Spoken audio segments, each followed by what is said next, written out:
किसी भी बात को सुनने और सुनकर उसे रियल लाइफ में अप्लाई करने में जमीन आसमान का फर्क है। गीता ज्ञान तो वैसे भी हमें हमारी खुश फहमियों का एहसास करवाता है, हमारे भ्रम तोड़ता है।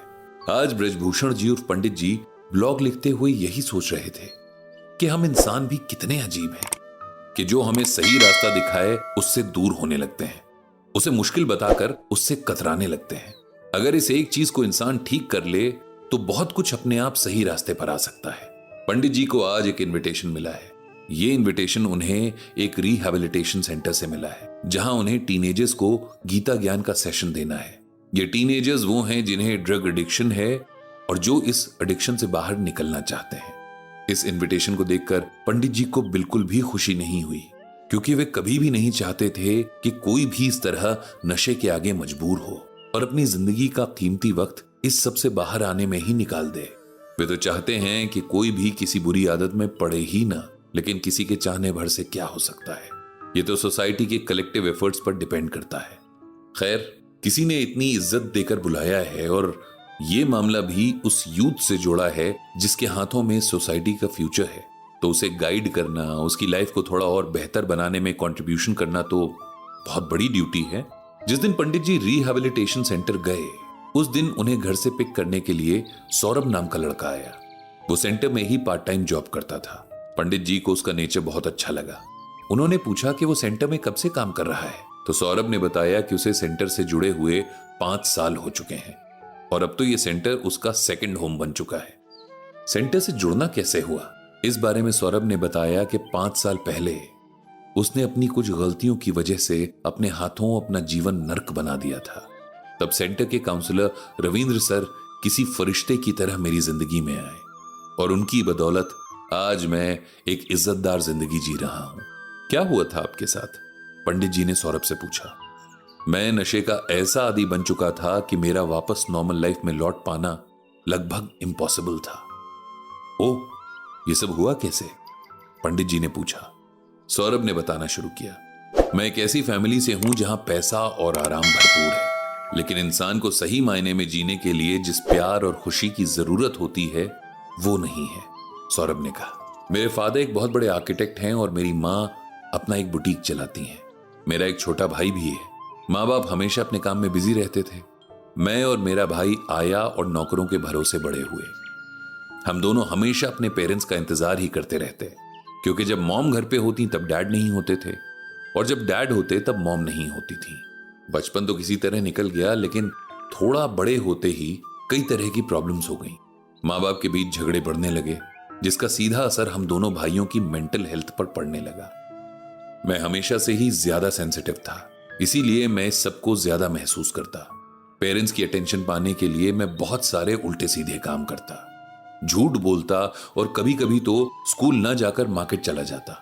वही मार्केट में मुझे एक लड़का मिला, उसका नाम शंकर था।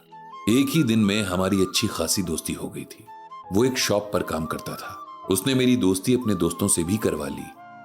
हम लोग खूब घूमते फिरते। मैं घर से पैसे चुरा कर ले जाता और उन्हें खिलाता पिलाता। उसी ग्रुप के एक लड़के ने पहली बार मुझे सिगरेट पिलाई। उस दिन मैं बहुत डर गया था। मुझे लगा कि मेरे फादर मुझे पकड़ लेंगे। बहुत डर डर कर घर गया, लेकिन मेरे फादर को मेरी इस हरकत का कुछ पता नहीं चला। इससे मेरा हौसला बढ़ गया। अगले दिन जब मैंने उस लड़के से फिर से सिगरेट मांगी तो उसने कहा कि फ्री में कुछ नहीं मिलता। मैंने उसे पैसे देकर उससे सिगरेट ले ली। इस तरह एक सिगरेट से शुरू हुआ मेरा नशे का सफर हर तरह के नशे तक पहुंच गया था। शुरू में मैं कम पैसे चुराता था तो मेरे फादर को पता ही नहीं चलता था, लेकिन धीरे धीरे मैंने ज्यादा पैसे चुराने शुरू किए, जिससे उन्हें मुझ पर शक हो गया। मेरे स्कूल से भी मेरे लिए नोटिस आ गया था कि मैं अक्सर स्कूल नहीं आता हूं और मेरे मार्क्स भी बहुत खराब होते जा रहे हैं। तब जाके मेरे पेरेंट्स को रियलाइज हुआ कि मेरे साथ कुछ गलत हो चुका है, लेकिन तब तक बहुत देर हो चुकी थी। नशे के लिए मैं इतना बेचैन रहने लगा था कि मुझे कुछ भी समझ नहीं आता था, क्या सही है और क्या गलत। न मुझे दिन का होश रहता न रात का, बस किसी तरह नशा चाहिए होता और मैं खुद को उसके हवाले कर देता। मैं बुरी तरह एडिक्ट हो चुका था। मुझे स्कूल से निकाल दिया गया और मेरे पेरेंट्स ने मेरा घर से निकलना बंद कर दिया था। बिना नशे के मेरी हालत बहुत खराब होने लगी थी। मुझे लगता था कि मैं मर ही जाऊंगा। मेरे पेरेंट्स ने मुझे इस एडिक्शन से बाहर लाने के लिए बहुत कोशिश की, लेकिन सब बेकार रहा। मेरी हालत हर गुजरते दिन के साथ खराब होती जा रही थी। तब किसी ने मेरे पेरेंट्स को रविंद्र सर के पास भेजा। उन्होंने न सिर्फ मुझ पर भरोसा जताया कि मैं ठीक हो जाऊंगा, बल्कि मुझे इस बात के लिए बिल्कुल भी जिम्मेदार नहीं ठहराया कि मैंने अपने साथ ये कर लिया था। उन्होंने मुझे बहुत कॉन्फिडेंस दिलाया कि अभी भी कुछ नहीं बिगड़ा है और मैं इससे बाहर निकल सकता हूं। तरह तरह की थेरेपीज दी गई, मेरी काउंसलिंग की गई और बहुत सारे कलेक्टिव एफर्ट्स का नतीजा ये रहा कि मेरी नशे की लत छूट गई। उसके बाद मैंने अपनी पढ़ाई पूरी की। अभी मेरा खुद का एक छोटा सा स्टार्टअप है जिसे आगे बढ़ाने के लिए मैं पूरी मेहनत कर रहा हूं और साथ ही जब भी टाइम मिलता है तब सेंटर के कामों में रविंद्र सर की मदद करने आ जाता हूं। पंडित जी को सौरभ की कहानी की हैप्पी एंडिंग सुनकर बहुत अच्छा लगा, क्योंकि बहुत सारे लोग ऐसे होते हैं जो ड्रग एडिक्शन से बाहर कभी निकल ही नहीं पाते और उनकी जिंदगी नर्क बनकर रह जाती है।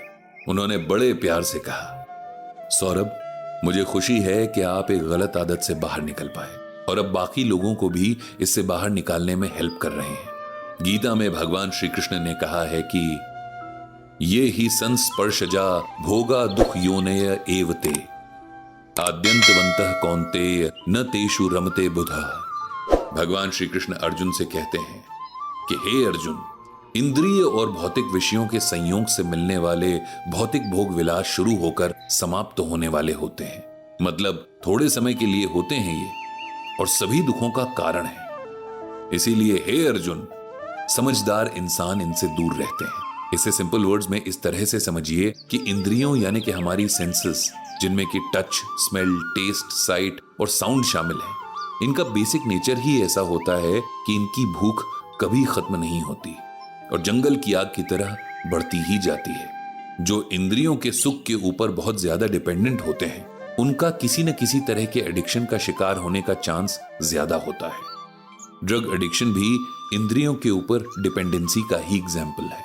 इंसान को अपने आप को इतना मजबूत बनाना चाहिए कि वो अपने मन को कंट्रोल में कर सके, क्योंकि अगर एक बार इसने भटकना शुरू किया तो फिर ये भटकन कहीं जाकर भी खत्म नहीं होती।